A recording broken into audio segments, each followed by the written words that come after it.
स्वर्गीय आमदार गणपतराव देशमुख हे सांगोला मतदारसंघाचे 5 दशकांहून अधिक काळ जनतेचे खरे प्रतिनिधी होते। त्यांनी आयुष्यभर शेतकरी, मजूर आणि सामान्य जनतेच्या हक्कासाठी झटत तत्वनिष्ठ राजकारणाचा आदर्श घालून दिला। काल त्यांच्या निवासस्थानी भाजप पक्षप्रवेशाच्या कार्यक्रमादरम्यान काही समाजकंटकांनी केलेला भयाड हल्ला ही सांगोला तालुक्याच्या संस्कृतीला काळी छाया टाकणारी घटना आहे। हा हल्ला फक्त घरावर नाही तर शेतकरी, कामगार पक्षाच्या विचारांवर आणि तत्वांवर झाला। या घटनेच्या वेळी श्रीमती रतनताई देशमुख एकट्याच घरी उपस्थित होत्या आणि त्या क्षणी दारूच्या बाटल्या फेकून गोंधळ घालणाऱ्या समाजकंटकांनी आपली नीच वृत्ती दाखवली। परंतु सांगोल्यातील शेतकरी कामगार पक्षाचे एकनिष्ठ, तत्वनिष्ठ आणि शिस्तबद्ध कार्यकर्ते या प्रकाराला कधीही बळी पडणार नाहीत। पक्षविरोधी गद्दार आणि संधीसाधू लोकांना जनतेच्या न्यायालयातच धडा मिळेल। आम्ही अहिंसेवर, तत्वनिष्ठा राजकारणावर आणि जनतेच्या हक्काच्या लढ्यावर ठाम आहोत। गणपतराव देशमुखांच्या विचारांचा सन्मान राखत सांगोला पुन्हा एकदा दाखवेल की सत्य आणि निष्ठा कधीही हरत नाही। शेतकरी कामगार पक्ष जिंदाबाद। गणपतराव देशमुख अमर रहे।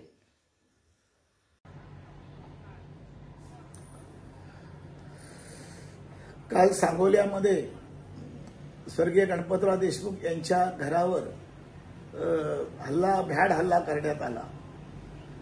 काही गद्दार पक्षाचे, ज्यांना पक्षाने मोठे केले आर्थिकदृष्ट्या आणि सगळ्या सामाजिक संघटनांमध्ये त्यांना गणपतरावांनी एक विचार देऊन तयार केले होते। त्यांनीच काल गणपतराव देशमुखांच्या पत्नी रतन काकू ह्या एकट्याच घरात असताना हा हल्ला केला। मला वाटतं की यामध्ये जे साधन सुचितीच्या गोष्टी करून महाराष्ट्रात फिरत आहेत त्यांनीच या प्रकारचा निंदनीय हा प्रकार केला। गणपतराव देशमुखांचं घर हे कष्टकऱ्यांचं एक प्रेरणास्थान आणि एक वेगळ्या तऱ्हेनं स्फूर्ती देण्याचं एक स्थान म्हणून संपूर्ण महाराष्ट्रातला कष्टकरी कार्यकर्ता मानतो। त्याच निवासस्थानी ज्यांनी सांगोल्याची 55 वर्ष आपल्या आमदारकीच्या माध्यमातून सेवा केली, विविध क्रांतिकारक निर्णय घेऊन त्या ठिकाणी कष्टकऱ्यांचे आणि डाव्या विचारसरणीचा आवाज ज्याने उठवला, त्या सगळ्या कार्यकर्त्यांची आज निराशा झाल्यासारखं माझ्यासारख्या कार्यकर्त्याला वाटतं। परंतु सगळ्या कार्यकर्त्यांना मी निश्चितपणे एक विनंती करतोय की सांगोलेकरांना तुम्ही घाबरू नका। महाराष्ट्रात तमाम कष्टकरी समाज तुमच्या बरोबर आहे आणि तो कायम राहणार आहे। मी परदेशी असल्यामुळे आज मी आपल्याला या व्हिडिओ माध्यमातून बोलतोय। मी 3-4 दिवसात सांगोल्यात येतोय आणि यावर आपल्याला कसे हा विचार पुन्हा जिवंत ठेवण्याचं काम आपल्याला कसं करता येईल हे बघणार आहे।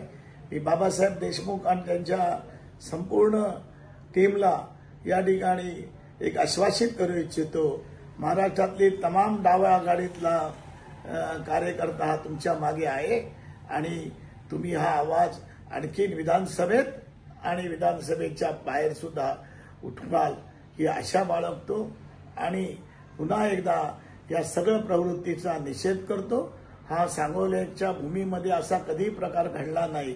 ज्याने घडवलेला आहे त्याला पूर्णपणे नष्ट करण्याचं काम आम्हाला करायचं आहे। Video reporter Dhamsheel Sawant, KTV news, Raigad. आपल्या परिसरातील बातम्या आमच्यापर्यंत पोहोचवण्यासाठी स्क्रीनवर दिलेल्या क्रमांकावर संपर्क साधू शकता। दूरध्वनी क्रमांक 9833235011। त्याचप्रमाणे अधिक माहितीसाठी स्क्रीनवर दिलेल्या KTV न्यूजच्या ईमेल आयडीवर देखील संपर्क करता येईल।